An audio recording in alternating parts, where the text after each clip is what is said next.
नमस्कार, मैं रवीश कुमार। दिल्ली में इंडिया गठबंधन की बैठक में फैसला हुआ कि वोटों की गिनती के समय किस तरह की तैयारी करनी है और सतर्क रहना है।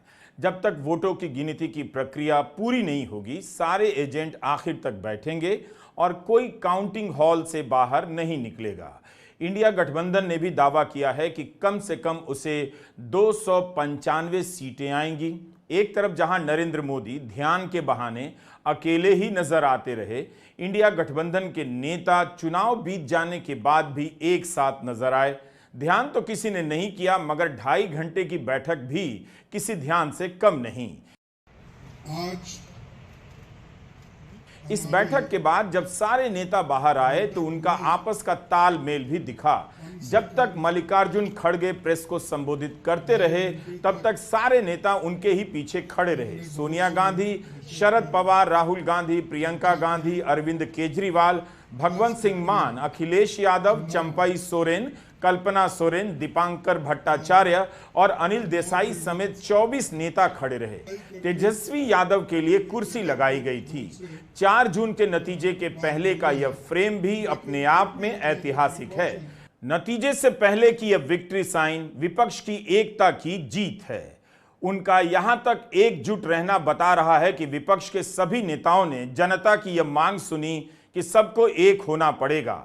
हार जीत अलग बात है, लेकिन विपक्ष ने एकता की मांग को सुना और इसे पूरे चुनाव के दौरान बरकरार भी रखा।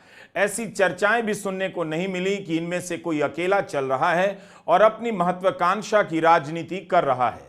तमाम सीमाओं और चुनौतियों के बाद भी चुनाव को एक तरफा नहीं होने दिया। विपक्ष के नेता जेल भेजे गए, जांच एजेंसियों का लगातार हमला झेला गया और अपने ही उम्मीदवारों के बैठ जाने या बिदक जाने की अफवाहों के बीच यह गठबंधन चुनाव लड़ता रहा।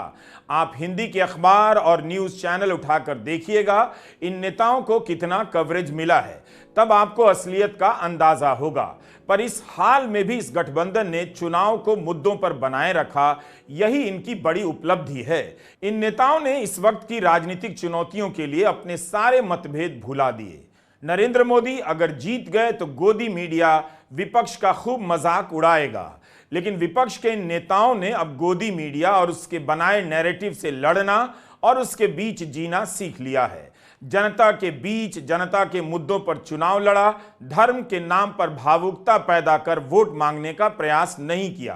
क्या यह बड़ी बात नहीं कि एक तरफ प्रधानमंत्री मोदी मुसलमानों के खिलाफ नफरत के नाम पर हिंदू गोलबंदी बना रहे थे, विपक्ष मुद्दों पर अड़ा रहा। जो आज बीजेपी और उनके साथी लोग खास करके एग्जिट पोल पे बहुत वो लोग चर्चा करेंगे और इसीलिए लोगों में कंफ्यूजन नहीं होना और वो जो नैरेटिव देने की कोशिश कर रहे हैं उसको हमने सच्चाई इस देश के लोगों को बताना चाहते हैं। इंडिया गठबंधन कम से कम 295 सीटें प्लस 295 से ज़्यादा आएंगे, कम तो नहीं आएंगे। ये हमने आकलन किया कि सभी हमारे नेताओं से पूछने के बाद ये एक आंकड़ा हमारे पास मिला है और इस आंकड़े में कोई बदलाव नहीं है। ये एक जनता की सर्वे है, हमारा सर्वे नहीं है। जो जनता ने सीधा हमारे को कहा है और हमारे नेताओं को जो इन्फॉर्मेशन दिया है, ये इन्फॉर्मेशन पहुंचाया है, उस आधार पर ये हमने आज आप लोगों को बता रहे हैं। सरकारी सर्वे तो होते हैं क्योंकि उनके पास बहुत से आंकड़े बनाने का, बिगाड़ने का ये पहले से भी है और उनके चंद जो मीडिया के दोस्त हैं उसको हाई फाई करके वो भी लोग बताते हैं। इसीलिए हम आपको सत्य बताना, रियलिटी बताना, जनता का क्या मन है, जनता जो कहती है वो हम आपके सामने रख रहे हैं। 4 जून को पता चलेगा कि 295 सीटों का आंकड़ा सच्चाई के कितना करीब था। मगर यह बात भी नोट करने लायक है कि इस चुनाव में विपक्ष उम्मीद कर रहा है। अभी तक के 2 चुनाव में विपक्ष ने उम्मीद खो दी थी। यह इस चुनाव की बड़ी जीत में से एक है। दरअसल 2024 के चुनाव की कई जीत है, उसे अनदेखा नहीं करना चाहिए। विपक्ष ने इस चुनाव में एक बहुत मुश्किल लड़ाई लड़ी है। शुरू में लग रहा था कि विपक्ष हताश है, लड़ भी नहीं पाएगा, सब किसी को जेल में डाल दिया जाएगा। विपक्ष का मजाक उड़ाना बहुत आसान है, लेकिन बिना विपक्ष के कोई भी लोकतंत्र नहीं रह जाता। हर किसी को लगता था कि कुछ भी हो जाए विपक्ष एकजुट नहीं होगा, लेकिन विपक्ष ने इस असंभव को संभव कर दिखाया।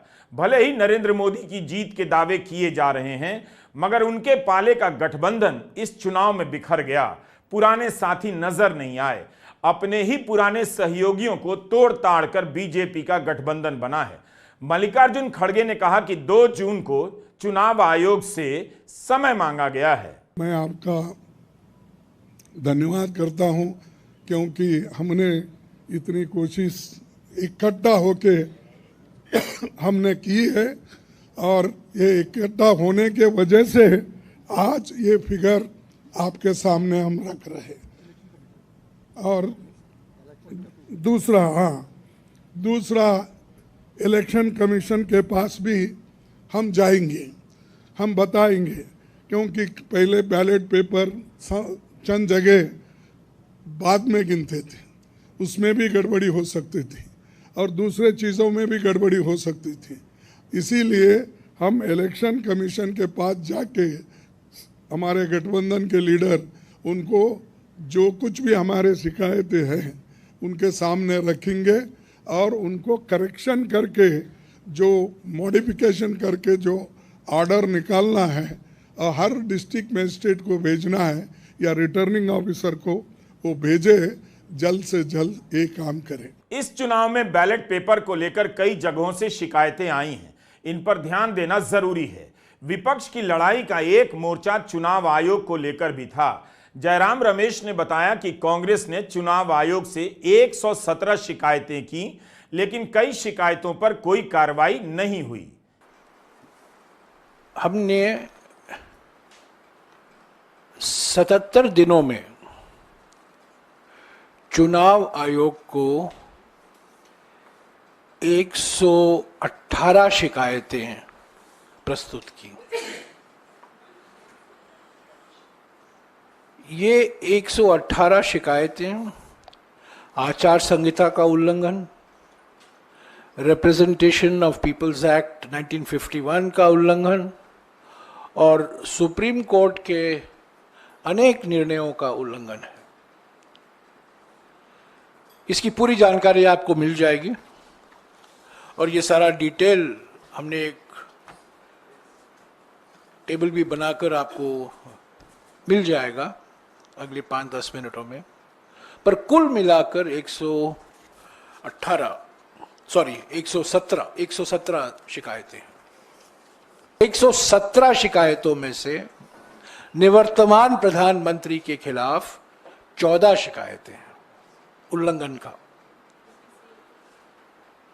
8 शिकायतें उत्तर प्रदेश के मुख्यमंत्री के खिलाफ हैं, 3 निवर्तमान गृह मंत्री के खिलाफ हैं और बीजेपी अध्यक्ष स्मृति ईरानी, हेमंत बिस्वा शर्मा के खिलाफ भी कुछ शिकायतें हैं।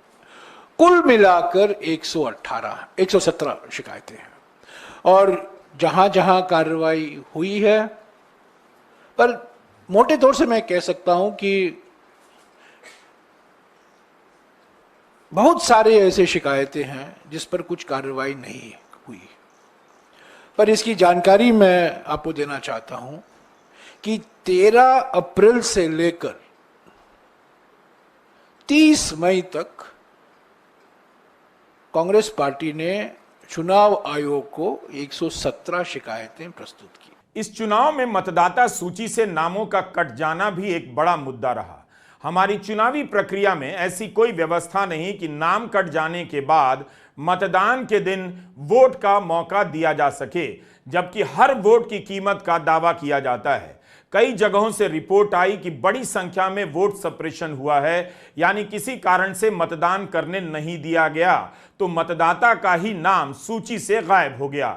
जेएनयू की प्रोफेसर आयशा किदवाई का नाम मतदाता सूची में नहीं था। 25 मई को दिल्ली में जब मतदान हुआ तब मतदान केंद्र पर उन्होंने काफी कोशिशें की, फिर भी वोट नहीं डाल पाई। चुनाव आयोग के पास ऐसा कोई सिस्टम नहीं कि वह एक प्रोफेसर को वोट डालने का अधिकार दिला सके। जब आयशा किदवाई जैसी प्रोफेसर का यह हाल था तो न जाने कितने आम लोगों का नाम कट गया होगा और वे अपनी बात कह भी नहीं पाए होंगे। आयशा किदवाई ने बाद में एक पोस्ट लिखा और बताया कि किसी ने भी उनके सवालों का जवाब नहीं दिया। क्या उनका नाम मुसलमान नाम होने के कारण कट गया, इसका भी जवाब नहीं मिला। उन्हें बताया गया कि किसी ऐप से मोबाइल नंबर लिंक नहीं किया था, इसलिए नाम कट गया होगा। दुनिया भर में मशहूर इस प्रोफेसर के आंसू निकल आए। आयशा ने लिखा है कि 10 साल में मोदी सरकार ने यही कहकर लोगों को चुप किया है कि गलती आपकी है। प्रोफेसर आयशा किदवाई ने लिखा है कि इंडिया गठबंधन तभी कह रहा है कि संविधान खतरे में है और हमने इस चुनाव में देख लिया। सिर्फ वही नहीं, अनेक लोगों ने मतदाता सूची से नाम कट जाने की शिकायत की है।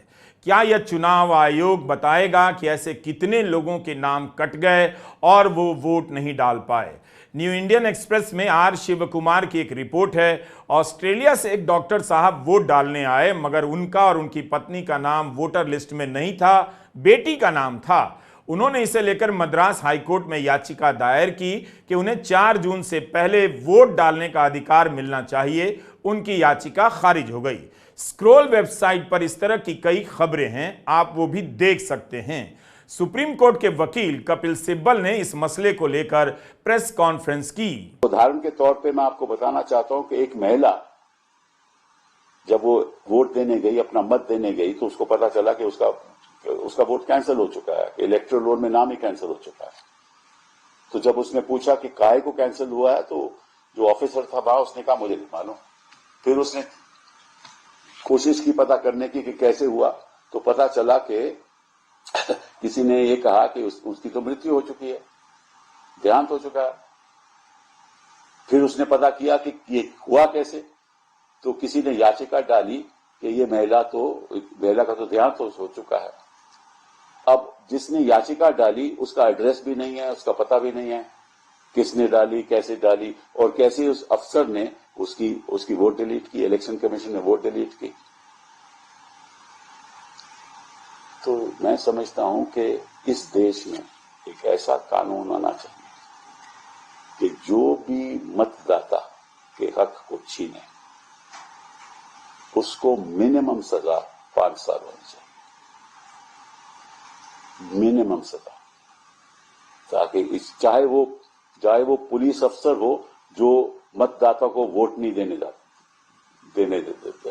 देता, और जो भी सरकारी कर्मचारी उसमें शामिल हों उनको भी इतनी ही सजा मिनिमम होनी चाहिए। जब तक आप ये नहीं करोगे कि धांधलीबाजी इलेक्शन में चलती रहेगी। और मैं सोचता हूं कि इलेक्शन कमीशन ने इस बारे में गौर क्यों नहीं किया। इलेक्शन कमीशन को खुद रिकमेंडेशन देना चाहिए था कि अगर कोई भी ऐसे काम करेगा तो उसको मिनिमम सजा होनी चाहिए। आज मतदान समाप्त हो गया। 7वें चरण के मतदान पर गर्मी भारी पड़ गई या लोगों का उत्साह ही ठंडा पड़ गया। उत्तर प्रदेश की 13 लोकसभा सीटों पर शाम 5 बजे तक 54% मतदान हुआ। आखिर उत्तर प्रदेश में मतदान को लेकर ज्यादातर चरणों में उत्साह क्यों नहीं बन पाया? बलिया में शाम 5 बजे तक 51% भी मतदान नहीं हो सका। तेज गर्मी और लू के कारण बलिया की ये खाली सड़कें बता रही हैं कि लोग वोट देने नहीं निकले। शहर की सड़कों पर सन्नाटा पसरा हुआ था। पैदल चलने वाले इक्का दुक्का नजर आए, लेकिन सड़क पर कारें भी नहीं थी। पता चल रहा था कि गर्मी ने घरों पर ताले लगा दिए हैं। मतदान केंद्रों पर भी सुबह के वक्त चहल पहल देखी गई, लेकिन कई जगहों पर मामला ठंडा दिखा। बलिया के एक मतदान केंद्र पर वोट देने गए वृद्ध व्यक्ति की मौत हो गई। मतदान से एक दिन पहले खबर आई कि यूपी और बिहार में गर्मी के कारण 25 लोगों की मौत हो गई। ये सब मतदान की प्रक्रिया से जुड़े हुए लोग हैं। इतनी तैयारी और इंतजार के बाद मतदान केंद्रों का हाल बता रहा है कि 7 चरणों में मतदान कराने का फैसला कितना गलत था। गोरखपुर में 5 बजे तक 52.5% ही मतदान हुआ। वाराणसी में भी मतदान समाप्त हो गया। 2019 में भी बनारस में कोई अप्रत्याशित मतदान नहीं हुआ। करीब 55% ही मतदान हुआ था। बनारस में भी दोपहर 3 बजे तक मतदान 48% के आसपास रहा, लेकिन 5 बजे तक बहुत बदलाव नहीं आया। 55% से भी कम मतदान रहा। यहां के मतदान केंद्रों में वोटरों की लाइन देखकर नहीं लगा कि गर्मी के कारण लोग वोट डालने नहीं आ रहे हैं, लेकिन तब भी शाम होते होते मतदान का प्रतिशत बनारस में 60% से अधिक नहीं गया, जबकि जाना चाहिए था। 2019 में बनारस की सीट से प्रधानमंत्री मोदी करीब 4,80,000 मतों से जीते थे। इस बार नारा चला कि 10 लाख वोट से जीतेंगे। बनारस में 18 लाख से अधिक मतदाता हैं। पिछली बार सपा और कांग्रेस अलग अलग लड़ी थी, लेकिन दोनों के वोट मिला दीजिए तो दोनों को 3.5 लाख वोट मिले होंगे। निवर्तमान प्रधानमंत्री को करीब 6.25 लाख वोट मिले थे। अजय राय प्रधानमंत्री मोदी से लगातार 2 बार हार चुके हैं। यह जानते हुए भी कि उन्हें हराना मुमकिन नहीं है, अजय राय की दाद देनी पड़ेगी कि वे तीसरी बार चुनाव लड़ने आ गए और प्रधानमंत्री को हरा देने का दावा कर रहे हैं। यह सब 4 जून तक ही रहेगा, लेकिन इस तरह का आत्मविश्वास भी कमाल का होता है। इन दावों के बाद भी अजय राय हंसते होंगे या वाकई गंभीरता से इसमें यकीन करते होंगे, वही बता सकते हैं। माँ गंगा ने अगर गोद लिया तो माँ को छोड़कर तो समुद्र के किनारे जाके तपस्या कर रहे हैं। अगर माँ के पुत्र होते तो माँ के किनारे बैठ के तपस्या करेंगे कि समुद्र के किनारे तपस्या करेंगे? माँ अपने बेटा अपनी माँ को छोड़ेगा, वो अपनी माँ के साथ खड़ा रहेगा, माँ के तट पर बैठ के तपस्या करेगा कि न कि समुद्र के किनारे करेगा। चुनाव के सबसे बड़े मुद्दे कौन से? ये जनता तय करेगी। हमने अपना वोट, अपना अधिकार, अपना जो मत था डाला, और निश्चित तौर से इस बार काशी की जनता अपने बेटे, अपने परिवार को मौका। क्या लगता है दर्शन कर लिया है? बाबा का आशीर्वाद मिल गया है? बिल्कुल, बाबा तो भक्त हैं, उनका आशीर्वाद हम सदैव। काशी के मतदाताओं को पूरा भरोसा आपको है? बिल्कुल, हमारा परिवार है, हमारा घर है, और निश्चित तौर से उन्होंने 2 बार प्रधानमंत्री चुनकर देखा, इस बार अपने बेटे को चुनेंगे। और एक बार राहुल जी ने एक बात, बहुत बड़ी बात कही मोहन सराय में, कि इस बार प्रधानमंत्री नहीं बन रहे हैं, इस बार सांसद की लड़ाई है। तो सांसद की लड़ाई में अजय राय यहाँ मिट्टी से जुड़े हैं, घर से जुड़े हैं। मैं माँ गंगा से झूठ बोलकर समुद्र के किनारे जाकर तपस्या नहीं कर रहा हूँ। मुझे तपस्या करनी कभी भी होगी इसी गंगा के घाट के तट पर, यहीं दशाश्वमेध, जहाँ 10 अश्वमेध यज्ञ हुए, वहीं पर मैं बैठ के तपस्या।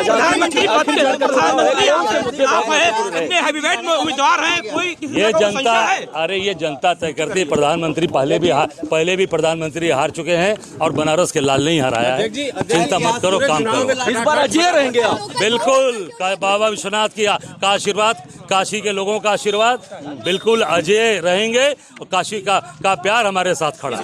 मुद्दा क्या है? हमारा मुद्दा यहाँ बेरोजगारी, महंगाई पूरे देश में है। माँ गंगा से झूठ बोला गया, माँ गंगा में नाले गिर रहे हैं, माँ गंगा में गौ माता की लाश बह रही है। इससे बड़ा झूठ क्या हो सकता है? बनारस के लोगों की वाकपटुता का कोई जवाब नहीं। अजय राय का यह आत्मविश्वास उन यूट्यूबरों की तरह है जो अपने हर वीडियो में प्रधानमंत्री मोदी की जमानत जब्त करा देते हैं। लेकिन गौर करने की बात यह है कि अजय राय नेता के दायरे में ही अपना दावा करते हैं। बनारस के लोग कहते हैं कि अजय राय हर मुद्दे पर बोलते हैं, प्रेस कॉन्फ्रेंस करते हैं। यह कम बड़ी बात नहीं है। पंजाब में आज 13 सीटों के लिए मतदान हो चुका, वहां भी काफी गर्मी थी। शाम 5 बजे तक पंजाब में 55.2% ही मतदान हुआ। इस हिसाब से तो पंजाब में भी काफी कम मतदान हुआ। अब हम आपसे कुछ और कहना चाहते हैं। भारतीय पत्रकारिता फटीचर हो चुकी है। इससे अधिक पतन क्या हो सकता है कि न्यूज चैनलों पर सट्टा बाजार के आंकड़ों को लेकर चर्चा हो, उनके नंबर फ्लैश किए जाएं। इस चुनाव में हमने किसी की हार और जीत का दावा नहीं किया। एग्जिट पोल में बीजेपी की जीत के दावे किए जाने लगे हैं, तब भी हमने कोई दावा नहीं किया। हम आपको बता दें कि 4 जून को हम आराम करेंगे। अगर लगा और बना सका तो वीडियो बनाने का प्रयास जरूर करेंगे। हर चीज मैं ही करूं ये बिल्कुल जरूरी नहीं। किसी को बल्लेबाजी करनी चाहिए, किसी को गेंदबाजी और किसी को फील्डिंग, ताकि खेल में 11 खिलाड़ियों की जरूरत बनी रहे। काउंटिंग का प्रसारण लाइव करने की हमारी क्षमता नहीं है। नतीजों के दिन आने वाले आंकड़ों, उनका विश्लेषण, यह सब एक बड़े सेटअप में ही होता है। आप न्यूज चैनलों के सेटअप देखिए, स्टूडियो देखिए, भव्य और चमकदार बन गए हैं। यही चैनल अपने स्ट्रिंगर को 500 और 1000 रुपया नहीं देते हैं। दूर दराज की रिपोर्टिंग का बजट नहीं होता है, लेकिन स्टूडियो इस तरह से सजाया गया है कि आम दर्शक की आंखें चौंधिया जाएं। हर जगह रिपोर्टर कम किए जा रहे हैं और स्टूडियो भव्य बनाए जा रहे हैं। यह पत्रकारिता की विलासिता है, आवारागर्दी है। पूरा चुनाव फालतू के मुद्दों में गुजार दिया गया। मतदान के दिन जब वोटिंग के वीडियो आया करते थे, तब पता चलता था कि इस देश में कितनी गरीबी है। यह बात बार बार कहने की जरूरत है। अच्छा हुआ कि सुबह सुबह तैयार होकर, टाई लगाकर, नई कमीज खरीदकर दफ्तर जाने का क्रम टूट गया। अब मैं न्यूज चैनलों को मिस भी नहीं करता। पीछे का छूट जाना ही बेहतर होता है, वरना आप लोगों का प्यार कहां मिलता। हमारी छोटी सी टीम ने इस चुनाव में जमकर काम किया। 1 मार्च से लेकर हमने 166 वीडियो बना डाले। 437 मिलियन व्यूज मिले हैं, यानी 43 करोड़ व्यूज से भी ज्यादा, वो भी मात्र 166 वीडियो में। लेकिन हमारे वीडियो बहुत लंबे होते हैं, उसके लिए लिखने में, रिकॉर्ड करने में हमारा भुर्ता बन गया। इसी दौरान हमारे सब्सक्राइबर्स की संख्या भी 1 करोड़ पहुंच गई। आप सब्सक्राइब करते रहिए और हो सके तो ज्वाइन भी कीजिए। तो जून के महीने में हम लोग कई दिन छुट्टी पर रहेंगे और वीडियो नहीं बना सकेंगे। उंगलियों और कंधों का बड़ा बुरा हाल है। लैपटॉप का कीबोर्ड का हाल खड़ंजे से बनी सड़क के जैसा हो गया है। जून में वीडियो ना आए तो बेचैन मत हो जाइएगा। हम कोशिश करेंगे कि बीच बीच में कुछ वीडियो डाल सकें, लेकिन 20 जून के बाद से ही नियमित रूप से आपको वीडियो मिलेगा। आपने जो प्यार दिया उसे जीने के लिए, महसूस करने के लिए छुट्टी चाहिए। आप रवीश कुमार ऑफिशियल के साथ बने रहिएगा।